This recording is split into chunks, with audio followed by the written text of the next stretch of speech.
nonton To The Point. Saya ketemu Bang Yusri Kasim kemarin sore, Bang ya. Kita ketemu di warung kopi. Terus kebetulan Bang Yusri Kasim ini menjabat sebagai sekretaris di organisasi Ikatan Alumni Lemhanas. Benar, Bang Jan. Itu organisasi yang isinya orang-orang tua semua ya. Kalau dulu orang tua, Iya, sekarang enggak ya. Sekarang banyak pemudanya. Oke. Jadi saya jadi pingin nanya nih. Bang Yusri ini waktu kecil dulu pernah cita-cita jadi apa? Kalau saya itu waktu kecil cita-citanya itu jadi pilot, Bang.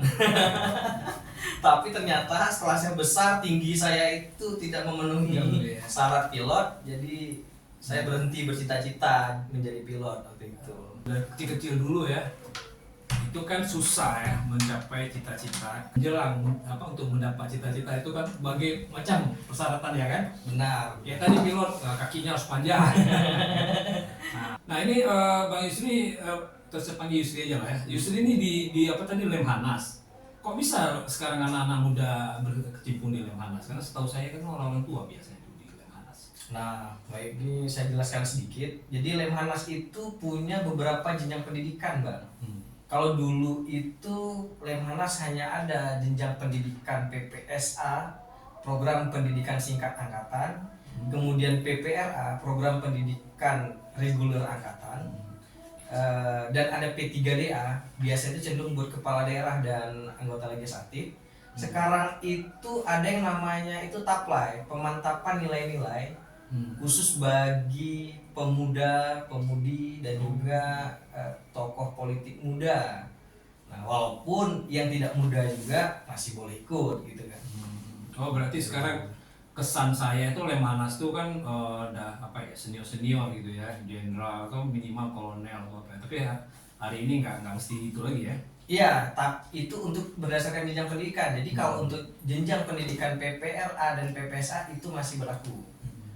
Itu syarat itu masih berlaku, syarat kolonel dan kombes pol atau eselon 2 itu masih berlaku untuk yang profesi tadi. Iya, benar. Terus apa manfaatnya kalau kita ikut Lemhanas itu? Terutama bagi anak-anak muda lah. Lemhanas itu cenderung begini, Bang Ijar ya. Kalau yang saya alami berdasarkan pengalaman saya setelah mengikuti pendidikan itu, ini kan sekolah jejaring. Jadi kita itu dipertemukan dengan banyak orang dari berbagai latar belakang, profesi dan pendidikan.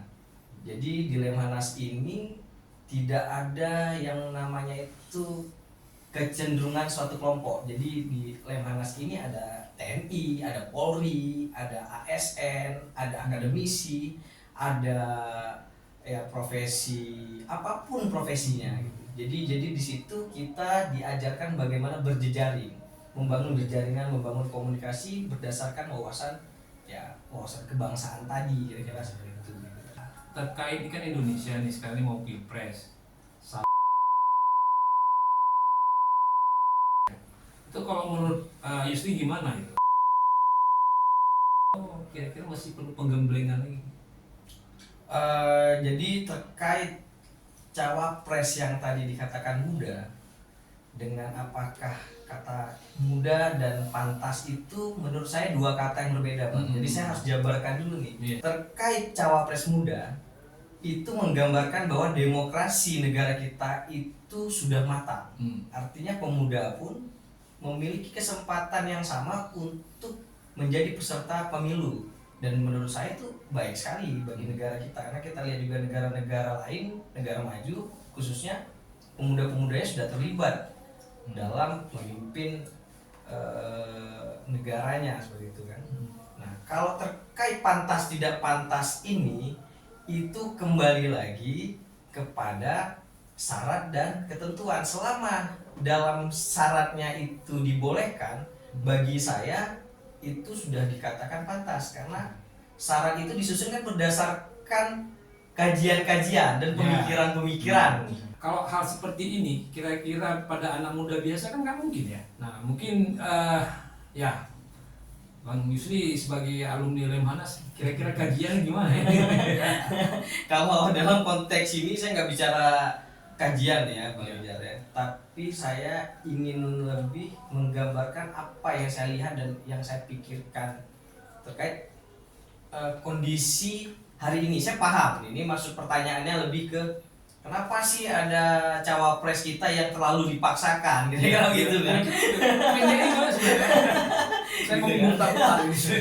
Makanya di sini kembali lagi saya sampaikan bahwa kematangan demokrasi kita telah sampai pada puncaknya, sehingga tanggung jawab negara menurut saya pada proses ini itu harus benar-benar dipergunakan dengan baik. Contoh begini, terkait dinamika yang terjadi hari ini, Bang, mana masyarakat resah dengan ada sebagian kelompok menyatakan bahwa keputusan MK itu baik dan benar, di kelompok lain lagi menyatakan itu keliru, keputusan yang keliru. Pemerintah harus hadir menurut saya menjelaskan ke masyarakat bahwa ini itu sebenarnya benar atau tidak benar, mengingat hari ini juga kita kan agak kebingungan nih, Bang.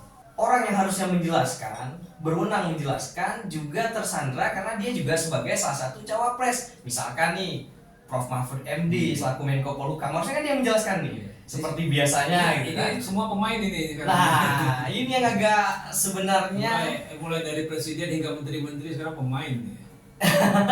saya menggambarkan bahwa harusnya kita mendengar pengarahan beliau itu sebagai pejabat terkait gitu kan, bukan sebagai peserta. Jadi ketika ini timbul multitafsir, sebagian pakar mengatakan begini, sebagian begini, kita tidak pernah disuguhkan dengan sebuah informasi yang gimana sih yang benarnya gitu atas nama pemerintah. Sehingga ini sebenarnya menurut saya ini hal yang sederhana. Kalau saya harus memilih, Karena nggak mungkin tiga dia bilang. ya karena pilihannya kan ada 3, tapi saya nggak akan milih, Bang. Karena bagi saya baru mau mencalonkan ketika saya yang dipilih berdasarkan kepentingan negara. Jadi gini, kalau pertanyaannya saya disuruh memilih mau jadi apa, itu menurut saya itu kurang tepat. Jadi lebih tepat kalau partai-partai atau pengguna kan jadi kepala daerah tadi, wali kota, gubernur, presiden, cawapres ini kan. Apalagi sekarang kan pemilihannya ini serentak nih nanti. Iya. Jadi saya rasa kemungkinan itu ada. Memang nggak di hari yang sama. Enggak, saya mau mengamati bahwa kalau saya disuruh memilih, saya nggak bakal memilih.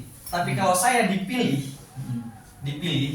Yus kamu mau jadi cawapres, kami usung jadi cawapres. Nah itu lain konteksnya. Tapi kalau saya yang memilih, saya rasa pemimpin itu bukan memilih, tapi pemimpin itu adalah orang yang dipilih. Ini dalam konteks anak muda nih. Anak muda ini kira-kira cocoknya di mana nih? Atau sama aja sih semua posisi? Ya, tentunya kalau kita dipilih, tentunya yang realistis lah, Bang ya. Yang realistis artinya semua itu butuh proses. Kalau ada ketiga pilihan tersebut, yang paling logika bagi saya itu adalah dari wali kota. Nah, Yusni sendiri sudah ikut pencoblosan presiden berapa kali? Kalau berapa kalinya itu saya lupa. Sekali 2, 3. Saya gini kan, mungkin kan masih ingat nggak kira-kira paling pilpres paling brutal atau paling sejuk itu kapan? Kalau saya lihat gini, saya kira pilpres 2019 itu brutal sekali.